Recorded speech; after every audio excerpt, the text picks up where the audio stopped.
لله. الحمد لله واسع العطاء والجود، واشهد ان لا اله الا الله وحده لا شريك له، واشهد ان سيدنا محمدا عبده ورسوله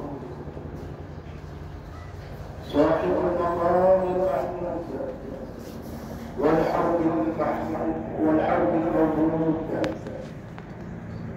اللهم صل وسلم على عبدك ورسولك محمد وعلى اله وصحبه. اما بعد، يقول الله تبارك وتعالى: والذين ينفقون اموالهم رئاء الناس ولا يؤمنون بالله ولا باليوم الاخر ومن يكن الشيطان له قرينا فساء قرينا. إخوة الإيمان، بعد لكم حميد الله سبحانه وتعالى لكم تجارب أعمالكم من زتاكم محمد صلى الله عليه وسلم. Katika khutba ya leo tutasimama katika aya hii ambayo Allah subhanahu wa ta'ala asema: walladhina, na wale ambao kwamba yunfikuna amwalahum, wanatoa mali zao riaa an-nas, wa kuonyesha watu, wa kufanya ria, kuonyesha watu, wala yu'minuna billahi wala bil yawmil akhir, wala hawamini Mwenyezi Mungu wala hawamini siku ya mwisho. ومن يكن الشيطان له قرينا, na yule ambaye shetani atakuwa mtu wake wa karibu, ni mwenza wake, fasaa qarina, basi uovu ulioje wa mtu kuwa na mtu mwenza. Qarina ni mtu ambaye koliko mtu yuko pamoja na mtu. Sasa ndio Mungu asimaliza kusema fasaa qarina, ni mtu akani muovu kabisa kuwa naye kama huyo mtu ambaye hakuna sifa kama hizi za ria. Sasa katika hutuba ya leo inshallah tutazungumzia ria, na katika ria kuna maneno matatu ambayo yanatumika na yanafanana, lakini kila moja liko na maana, zote zinaingia katika maana ya ria. Kwanza tuko na ria, kisha tuko na as-sum'a, na tuko na al-ujbu. Hizi sifa tatu zote zinaingia katika ria. Wa riya'u an ta'mala, ni kufanya jambo liyaraka nasu, ili watu wakuone. Hiyo ndio ria. Wafanya jambo, wafanya amal, wafanya khair, ili watu wakuone kwa kuwa wafanya khair. Fayamdahuka, na watu wakusifu. Hiyo ndio ria. Ufanye jambo la khair ambalo la dini, ili watu wakuone na wakusifu. Watu wakusifu. Kwa mfano watu wa sadaka, watu wakusifu fulani bana ni mkarimu, watu wa sadaka. Hiyo ndio ria, kufanya mambo. Jenga msikiti, jenga madarasa, ili watu waone wakusifu. Hiyo ndio ria. Fayamdahuka nasu, ili watu wakusifu. Hiyo ndio ria. Ama as-sum'a, kusikika, wataka sum'a ni nini? An tukhbira an-nasa, ni wewe mwenyewe ueleze watu bi'amalika salih, kueleza watu amali yako nzuri. Sum'a, kusikika, ni wewe uwe utaeleza watu kwa amali yako nzuri. Kuzungumzia mtu unamwambia mimi nimefanya kadha, mimi nafanya kadha, mimi nafanya kadha. Hiyo ndio sum'a ambayo bado inaingia ndio katika mlango mmoja katika milango ya ria. Sum'a, watu hawakuona. Ria, watu wanakuona ukifanya khair, kisha uone unaofanya khair kuonesha watu. Sum'a, watu hawakuona ukifanya khair, lakini wewe mwenyewe unawaeleza watu kwa kuangalia mimi nimejenga misikiti mingapi, nimelisha mayatima wangapi, nimesaidia watu wangapi, nimefanya wangapi. Hiyo ndio sum'a, na yote ni mlango mmoja wa ria. Kisha ya tatu al-ujbu. Al-ujbu hii ni mtu kujistaajabia, kuwa na majivuno. Antara ni kuona ujbu, annaka, kwa kuwa wewe bi'amalika, kwa zile amali zako unazotenda, as-salihah, amali zako nzuri unazozitenda, khairun min ikhwanika, wewe ni bora kuliko ndugu zako. Kwa hivyo zote zinaingia mlango mmoja. Ria ni utende jambo utake watu wakuone, hiyo ndio ria. Ili watu wakuone ndio nini? Watu wakusifu, hiyo ndio ria. Sum'a ni wewe unaonekana ukitenda amali nzuri, wewe unakwenda kueleza watu kwa kuwa umetenda amali nzuri, ili watu wakusikie kwa kuwa wewe watenda mambo mazuri. Alafu ya tatu, ujbu ni hiyo kujistajabia na majivuno, ukajiona ni wewe tu, si mwingine. Hii nayo ni nini? Ni kuona watu wote wako chini yako, zile amali zako wewe ni mwema, ukaona watu wengine ni waovu. Hii ndio ujbu. Hii ni katika sifa zote mbaya ambazo Muislamu hafai kuwa nazo. Na ndio Allah akasema wale watu ambao hawa yumfikuna, hapa amewataja watu wanatoa sadaqa, yunfikuna amwalahum, wanatoa mali zao riaa an-nas, lakini kuonyesha watu. Na watu wanatenda amali yoyote njema, aidha ni kutoa sadaqa ama kuswali ama kwenda haji ama kufanya katika amali yoyote njema ili watu wakuone, na inaingia daraja ngapi? Tatu. Iwe aidha ni ria, unafanya watu waone. Ya pili, au wewe ndio kuona, kwenda kuhiji. Mwaka jana ulihiji, watu hawana habari, wewe ndio unawaeleza watu, mwaka jana mimi kwa haji. Na siku hiyo ulihiji mwaka jana, basi unasema mwaka jana, kila mwaka unahiji. Sasa hii ndio sum'a. Ujbu ni kujiona wewe ndio mzuri. Sasa wewe sisi ndio wenyewe bwana, kama hiyo pepo ndio wenyewe bana. Sioni kuna mtu kama amehiji kama mimi, sioni mtu anaamka usiku kufanya ibada za usiku kama mimi, sioni. Na muumini wa kweli kweli, daraja ya Muislamu wa kweli kweli, kila unapojiona wewe ni dhalili, kila unapojiona wewe ni wa motoni, ndio kumaanisha wewe unakuwa ni mtu wa peponi. Kila ukijiona mzuri, basi wewe ni mzuri, lakini kila ukijiona mbaya, ndio wewe unakwenda kuwa mzuri. Ndio unaona watu wengi, ukiangalia vitabu za dini, utaona vile mtu anakujieleza, ile mukaddima, ile introduction yake mwenyewe, utasikia al-faqir ila Allah, fukara, muhitaji kwa Mwenyezi Mungu. Utasikia mtu dhaif akijisifu, kama tulifano Tawassul an-Nabahani. Utasikia Yusuf ibn Ismail al-Nabahani, muallif hadha abdika al-mudhnibi, mja wako mwenye madhambi, adhaif, mnyonge. Hakuna mtu unameandika jina Sheikh sijui nani al-Qadhi, mtu anajiweka title hapa anajulisha. Na hivi ndio ilikuwa ikiwa imamu wetu Imam Shafi, Mwenyezi Mungu amwiradhi, Imam Shafi asema inni uhibbu salihin wa lastu, mimi napenda watu wazuri lakini mimi siko katika watu wazuri.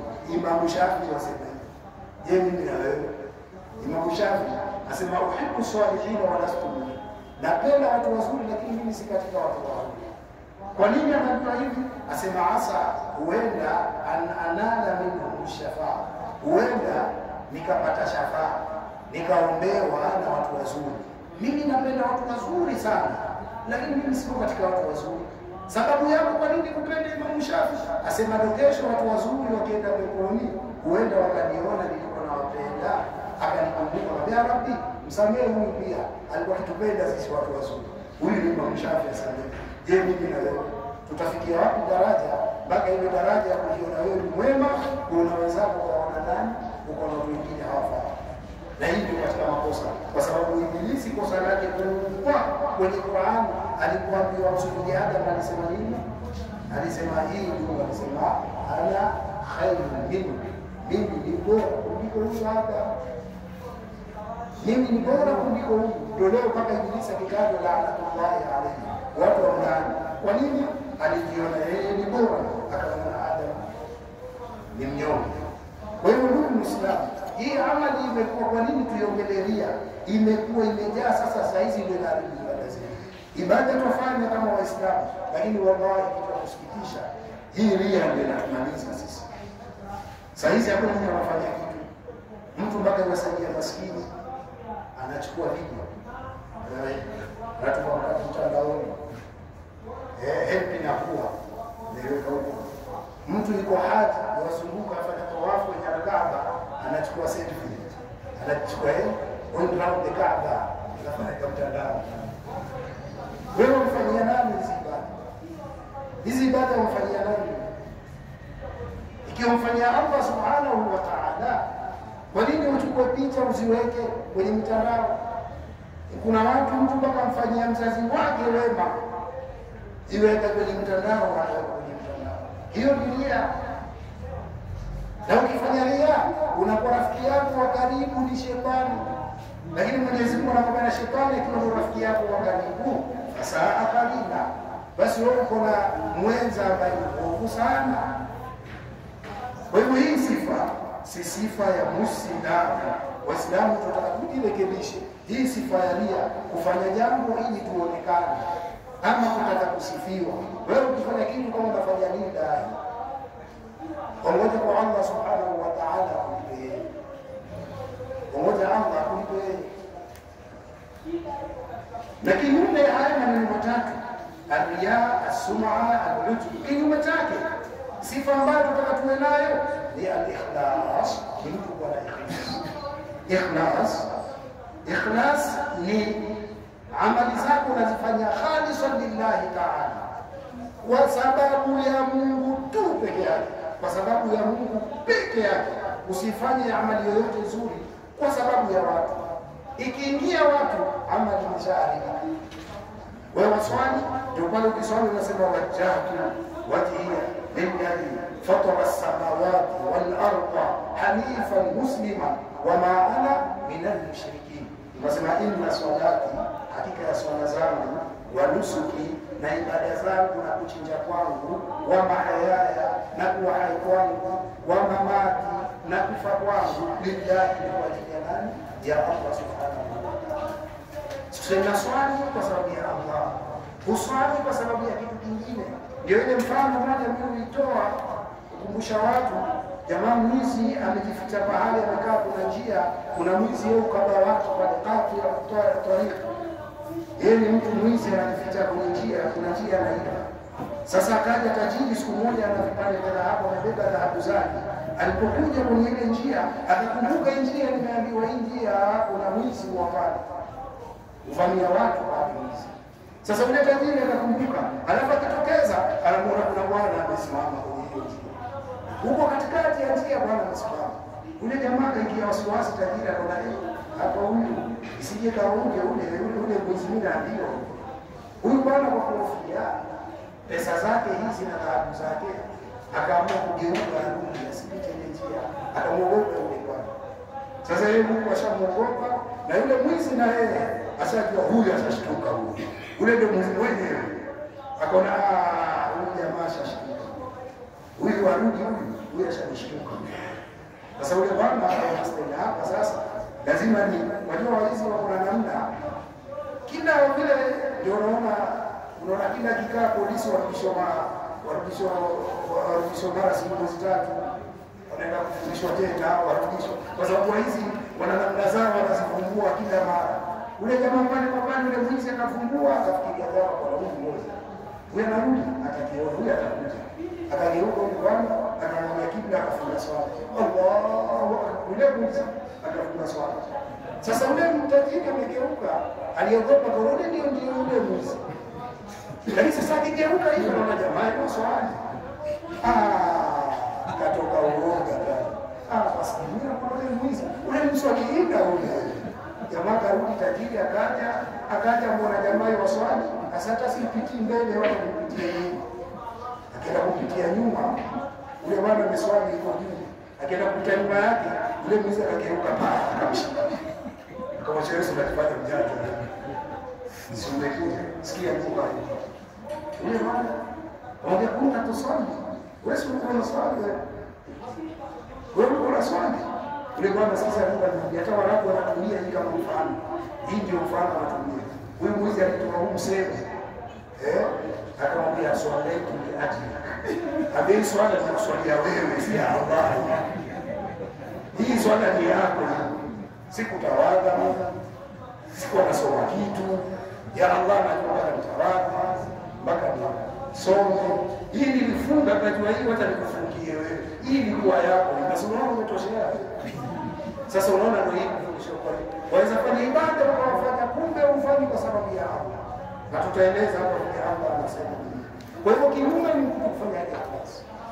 Ukitoa sadaka iwe ni kwa sababu ya Allah, ukimtumikia katika ibada, katika amali yoyote nzuri ukifanya, fanya lillahi. Ni imamu, fanya lillahi. Ni maamuma, swali lillahi. Ni kila kitu fanya, ni sadaka utoa lillahi. Ni mwalimu wasomesha lillahi.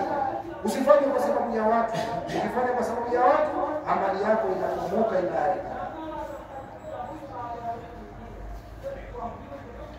Na utajuaje kwa kuwa wewe uko na ikhlas? Al-ikhlasu ayyuafiyaka Allahu billahi. Kuwa na ikhlas ni Mungu akuepushe na hizi sifa zote tatu: ria, sum'a, la utbu. Hata akuepushe na sifa zote tatu, akikuepusha nazo hizi ndio uko na ikhlas. Ukiwa nazo hizi sifa tatu, wewe uko na ikhlas, akikuepusha na hizo. Wa min alamati al-afia, na wewe mimi na wewe tutajuaje Mungu ametuokoa? Kwa kuwa hatuna hizi sifa tatu. Nini? Ni khawfuka min wuqu'i fi wahid minha, ni wewe uogope usije ukaingia katika hizi tatu. Ikiwa kuna uoga wa kuingia kwenye hizi tatu, basi ujue wewe unayo ikhlas. Lakini yule mtu ambaye anafanya mambo ya silillahi, wallahi tajani yeye ndo atajitokeza pale, nimesaidia watu hapo, wallahi nawasaidia wewe, wallahi nawasaidia sana watu. Sasa ikisema nawasaidia yeye ndio anapewa kumbuka, yeye mwenyewe anakuwa comfortable, lakini yule mwenyewe utasema kuna watu wanakuja msikitini bana, ni swala gani na sitaki kutajwa, ni watu wa kuogopa na kuogopa hiyo kwa sababu ya hadithi ya Amr ibadallah waja wa Islam. عندما يخاف النبي صلى الله عليه وسلم ikifikia pahali aogope mtume sallallahu alaihi wasallam ala ummatihi wa umma wake, anaogopa nini? Min amri, aogope jambo mtume sallallahu alaihi wasallam. Fala budda an yakuna hadha al-amru min al-umuri allati, hapana budi hili jambo ndio katika mambo ambayo kwamba yajibu al-hadharu minha, ni lazima mimi na wewe tutahadhari nayo. Ikiwa mtume anaogopa hili jambo kwetu sisi tuwafaa tuliogope zaidi wajtilabuha, na tuliepuke. Qala sallallahu alaihi wasallam, mtume anasema inna akhwafa, hakika ya kitu naogopa zaidi, ma akhafu, ninachoogopa, alaikum, kuogopea nini? Umma wangu, ummatu Muhammad. Kitu mtume anatuogopea sisi, ashirku asghar, ni shirki ndogo.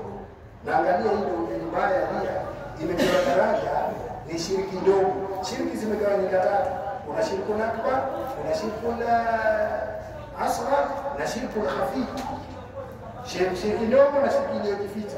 Sasa ria ni shirku asghar, ni shirki ndogo. Shirku asghar, shirki ndogo ndio ria. Kwa nini? Ukiswali kwa sababu ya Allah, lakini ukiswali kwa sababu ya Allah umeswali ikhlas.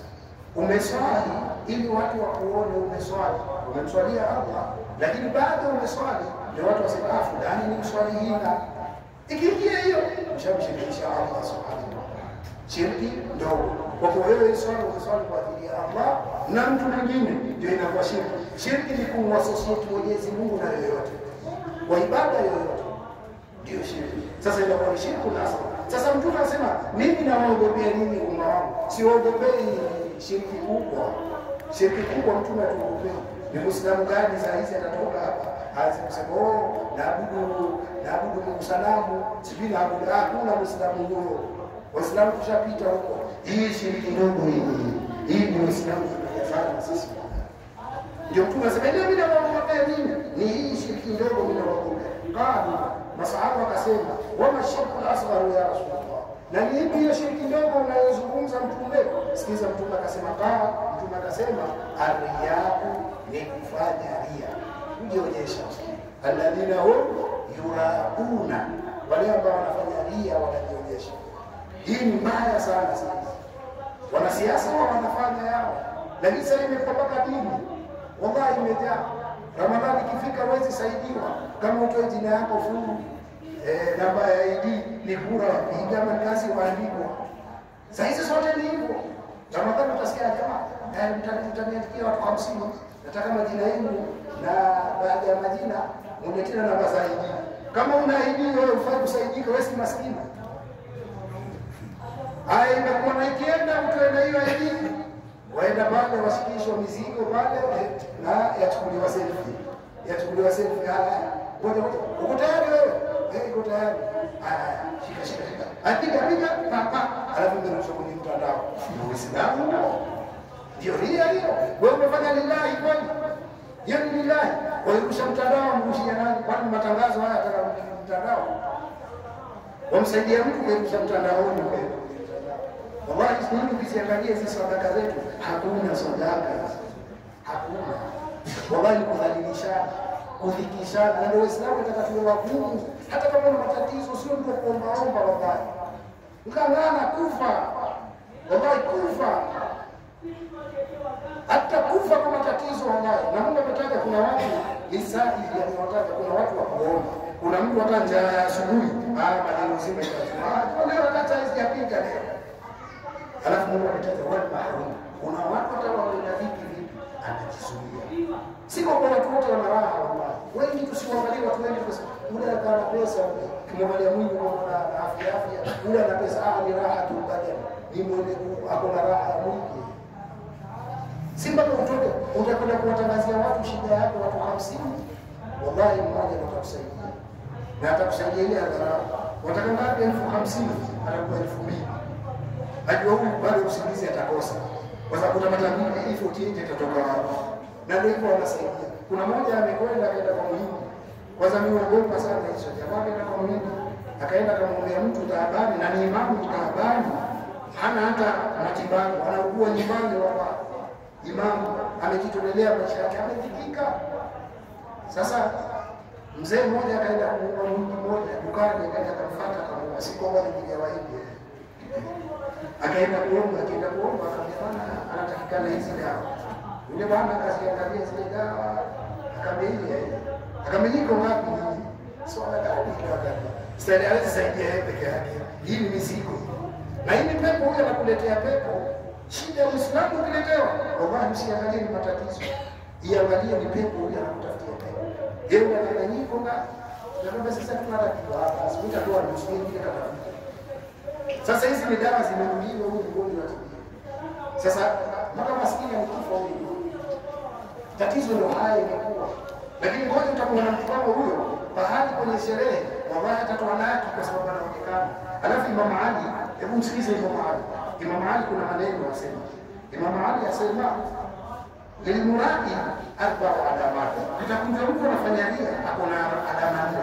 Hebu ziangalie hizo alama. Wallahi utazipata Imam Ali. Sadaka Imam Ali. Ndio mambo yanasema kweli. Asema hivi ya kwanza. Yasalu idha kana wahda. Mwenye kujionyesha akiwa peke yake huwa mvivu ajabu. Akiwa peke yake huwa mvivu. Wewe mfuate mtu tajiri peke yake. Ukusaidia mvivu sana. Lakini ngoja asimamishwe hapa mbele. Mtu alia kutoka safiani huko. Shida gani? Sawa. Hiyo ni achieni. Sasa Imam Ali asema akiwa peke yake hata swalani. Ni swalani. Utamwona mtu hapa akiswalisha hapa. Atamsomea sura ndefu, atamsomea sura Al-Baqara. Nini? Usikia mihifadhi, sauti nzuri. Lakini nyumbani akiswali peke yake aswali kwa Allah. Usikila za rakaa kwa Allah. Kila rakaa kwa Allah. Kwa sababu hana wa kumuonyesha nyumbani. Lakini msikitini, mashaallah, kisomo chako baba. Wewe umesoma vizuri bana kama wewe msomi fulani. Lakini nyumbani aiza swala kila rakaa na aya moja. Kila rakaa bila moja. Wallahi inna qul huwallahu ahad. Allahu akbar. Lakini msikitini hapa atasimamisha dua. Sasa Imam Ali asema yaksal idha kana wahda. Akiwa peke yake anakuwa mvivu. Alama ya pili asema wayaksal idha kana fi nasi. Lakini akiwa mbele ya watu anaonekana, anakuwa na nishaka, anajitolelea kabisa anafanya mbele ya watu. Kwa sababu atakana aonekane, wataka aonekane. Kwa hivyo mbele ya watu atafanya mambo. Ndio na kama mwanasiasa mpate pale. Endo mwana nyumba imefungwa nataka 5,000, atakupa 1,000 ikiwa ni mzuri ama 500. Lakini wewe utoe kwenye mtandao, bwana fulani anafungiwa nyumba, ana matatizo, nyumba inafungwa hivi. Ataonekana siku ya pili, nimemlipia miezi 6. Na huyu alipoomba akatoa 500.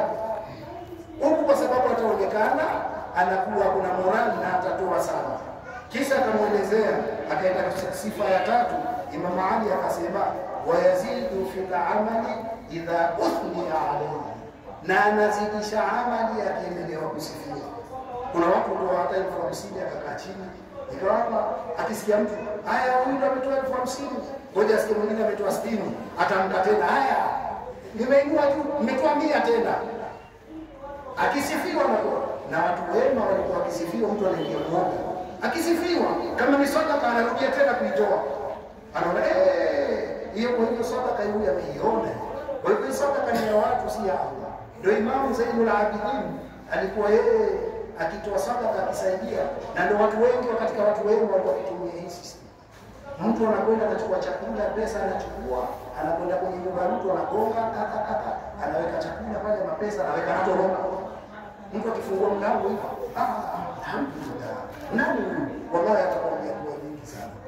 Wallahi. Kwa watu watu kama hao. Lakini wewe kile ukiomba utamwomba peke yako kwenye siri, lakini atakuoneshaje? Natoa siku fulani, toa siku fulani ndio nazitoa mimi. Ndio uje akuchukue selfie. Alafu akurushe mtandaoni. Sasa hiyo na wewe unakaa maskini kwa sababu ya dhiki na kudhalilishwa. Unakuinua kichwa juu, unainua kichwa juu. Unapokea unasimama. Na wallahi wao wamejidhalilisha sana. Wende kwa hebu niambie watoto wako wakiona maskini wapigishwa mapicha huko ndio kuwafilisha. Ndio sawa kwa sababu ya watoto, lakini wallahi wakidharaulisha. Na unawafanya watoto wako wanyonge wakiona wewe wadhalilisha baba yao. Sasa anakuwa na nishati, anazidisha zile amali akisifiwa. Alafu kuna na sifa nyingine wayamkusu na anapunguza idha dhulma, anapodhaliwa, anapotukanwa ama anaposhambuliwa, ukosa morali. Ukosa morali. Wewe waswali mara watu wanaanza wajisikia sheria siku hizi, mara unaanza sasa kuogopa, unaanza sasa kupunguza swali. Kwa hivyo wewe uko sababu ya watu pale ambapo asifiwe na anashambuliwa, anapunguza zile amali. Kwa hivyo hizo sifa za morali mtu ambaye anataka kujionyesha. Yakulu Allah azza wa jalla, Mwenyezi Mungu Subhanahu wa Ta'ala atasema yauma al-qiyama, siku ya kiyama, idha tuziya an-nasu bi a'malihim, watu wakati wa kulipwa siku ya kiyama, Mwenyezi Mungu atasema maneno haya. Idhabu, Mwenyezi Mungu atawaambia wale walifanya ria, idhabu ila alladhina kuntum turauna fi dunya, nendeni kwa wale mlikuwa mkiwafanyia ria katika dunia, nendeni wakawalipe wao. Mwenyezi Mungu atawaambia nendeni wakawalipe wao. Hal tajiduna indahu jazaa, je mtapata kwa wao malipo? Nendeni wakawalipe wao. Allah atasema mimi si yangu, swala ingekuwa yangu ningeilipa mimi, lakini hii swala ukiniswalia mimi, uliswalia watu, nendeni watu wakawalipe. Hii swala uliotoa ulitoa kwa sababu ya watu, nenda kwa watu wakakulipe wao, si mimi, si yangu. Hapa atakataa kabisa. Kana sallallahu alaihi wasallam, kisha akasema Mtume sallallahu alaihi wasallam, ala, kuongezeni hadithi ya kwanza, ala ukhbirukum, je nisiwaelezeni bima huwa akhwafu alaykum indi min al-masih ad-dajjal, kitu ambacho kinaniogopesha mimi, kuogopea nini kuliko vile mnavyoogopa masih ad-dajjal kuogopea nini? Kana akasema Mtume, fakulna sisi tukasema bala ya Rasulullah, kwa nini tueleze? Tueleze ya Rasulullah. Akasema kana ashirku, na waogopea nini? Hii shirki ndio. Hii shirki ndio naogopea nini?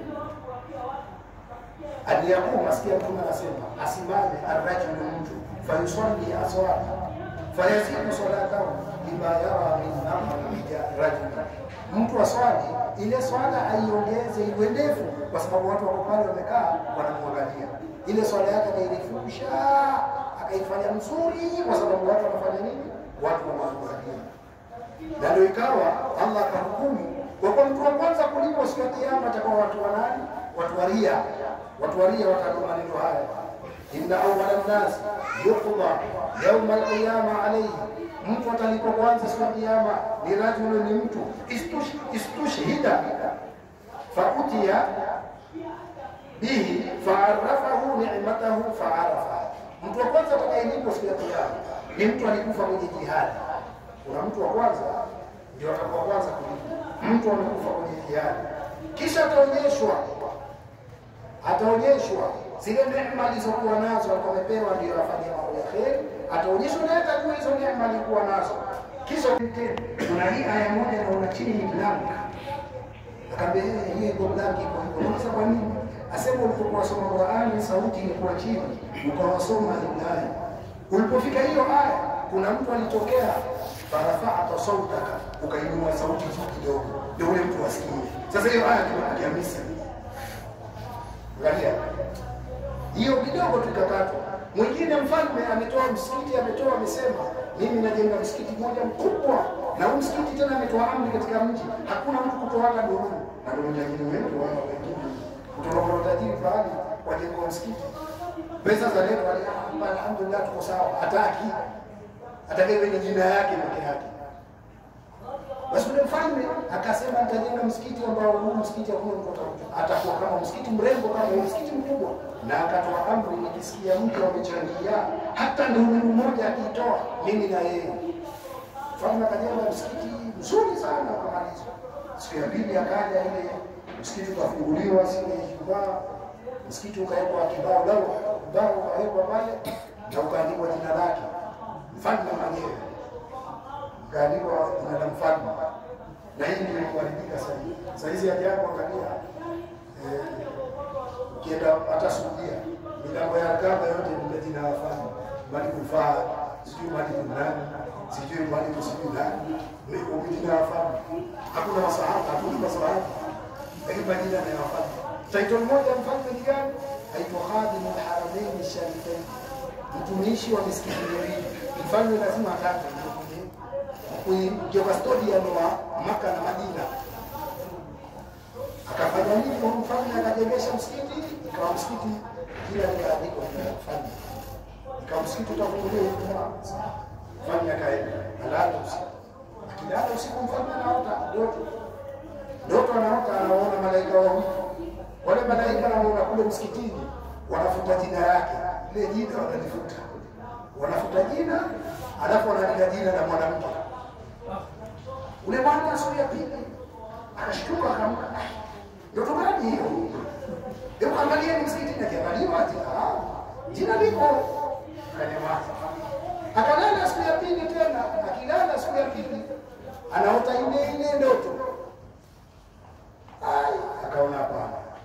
Tena jina la mwanamke akalia, hapana, kwa waziri kamletee mufassir wa Biblia. Yule anajua kutafsiri ndoto, aletee. Hebu atafsiri. Akamwambia kutafsiri. Yule bwana akafikiria ndio kutafsiri ndoto. Akamwambia wewe ndio unaota. Akamwambia jina la mwanamke umelipata. Ambia habari, jina la mwanamke sijalipata. Ile jina nataka kuandika kwa mmoja. Hawa nasikia tu ismu mara jina la mwanamke. Lakini sijamjua ni mwanamke gani. Jina zile juu. Akamwambia ule mtu akutafsiri asema wallahi sisi tutabiri ndoto. Hatujaona ndoto inafanana kama hii. Kwa sababu sisi tafsiri ndoto tafsiri kufanana. Huyu aliona inafanana hii. Wewe ukiota vile vile zinafanana, tafsiri inachukuliwa hivi. Sasa hii hapo haina wengine. Kama yetu ni abghatu ahlam. Sisi zile ndoto zile za hekaya. Ili bure hakuna ndoto hapo. Wewe mfalme kaa. Mfalme hasa. Kwa Ijumaa msikiti wafunguliwa. Ile mfalme siku ya tatu sasa akalala. Ile ndoto akaiona, lakini hii mara hii akaonyeshwa na jina la mwanamke.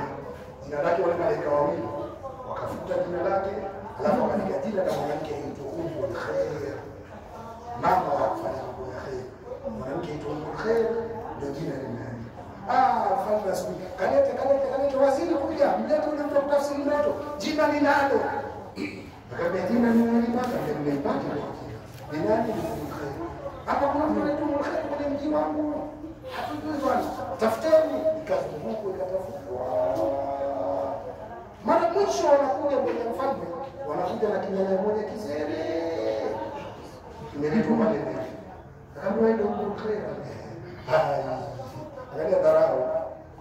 huyu ndo ajikweli futweni ngati usiye amewaziri usiye huyu ndio kana kuna atarajia mtu mkubwa fahari ya pesa mimi nimejenga msikiti kuleta mtu haya wala kutoka tafsiri kwa sababu mmoja ndio mwanamke ambao amekosa adabu akamuuliza kwa nini na nitakuadhibu leo mwanamke kwa nini mimi nimetoa amri msikiti hata nuru isitolewe mbali mtu asichangie kwenye msikiti kwa nini wewe unachangia kwa sababu kwa mfano na hakika hapa lazima mtu amechangia tena mimi amechangia zaidi yangu wewe umechangia yule mwanamke kamwambia wallahi amesikuchangia mimi nisikiza amri yako na sina uwezo sina mbele wala nyuma mimi kazi yangu ni kutengeneza sambi mimi hata hakuna sina mfano ya kuna singekula mimi kwanza kabla kuja kujenga msikiti wewe na mimi nimejenga msikiti kama mwanamke ndio kama mtu anambia nitakuadhibu wewe uniambie kuna kitu gani umefanya kwenye ule msikiti yule mwanamke kafikiria kama wallahi sijatoa hata nuru lakini na kumbuka kuna kitu kidogo kile kimefanya familia hiyo msafara na msikiti ambia gani nasema nikipita mimi pale kwenye msikiti kuna wale punda walikuwa wakiweka khasha zile mbao za kujenga msikiti wale punda walikuwa wamefungwa pale nje sasa mimi nikipita nikaona beseni ya maji sasa punda mmoja ana kiu iwajaribu kuisogelea ile beseni lakini kamba imemzuia ile kamba inakuvuta ule punda na kiu nikamwangalia ule punda nikajua punda ni kiu kinamsumbua nilisogea nikashika ile beseni nikaisogezea ule punda habari alipokuwa mimi nikatoka nikaenda zangu falme akabele nishaje angalia yule mfalme asema mali yote nimetoa Allah ananionyesha yule mwanamke hata kujenga msikiti wala kununua nao wala kufanya kitu lakini alimsaidia punda ambaye anabeba mbao za msikitini yule mfalme wala kumuuliza mke wake amuulizaje hiyo sio ndio sababu hiyo ya wewe jina lako kufutwa hapo ndio sababu ambapo mke wangu unaona ndio wake watu kuchota kwa nini unaona tofauti hapo tofauti nini amwambia mimi nilikuwa najenga msikiti kwa thamani kubwa na jina liandikwe ili nisifike na jina langu msikiti ndio watu wanakumbuka miaka na mikaka nilifanya kwa sababu watu wanikumbuke ndio nikasema nabandika na jina lile langu tena amri yake na ubandike jina langu liwe lakini yule mwanamke alimhudumia mnyama ikhlasan wa ikhlas kwa sababu ya Allah subhanahu wa ta'ala ule alifanya lillah mimi nilifanya kwa yule mfalme akaniambia sasa mfalme amri gani hiyo jina baba ya futu hivyo na malaika mimi ndani akamwendeni mfute muandikeni huyo mama kwa hivyo kwa Uislamu tusidharau amali ndogo hata kama ni ndogo waje bora alimuhimu Allah na ikhlas wafanya kwa sababu umetoa 10 wafanya kwa sababu ya Allah wewe hadithi nyingine anasema kwanza toa dirham moja ikashinda laki moja hii moja umetoa ukatoa kwa sababu ya Allah laki moja ukatoa usifike isemekane fulani ni tajiri wasaidia wallahi inaanguka na hii moja Allah anaikubali au billahi والذين ينفقون أموالهم رئاء الناس ولا يؤمنون بالله ولا باليوم الآخر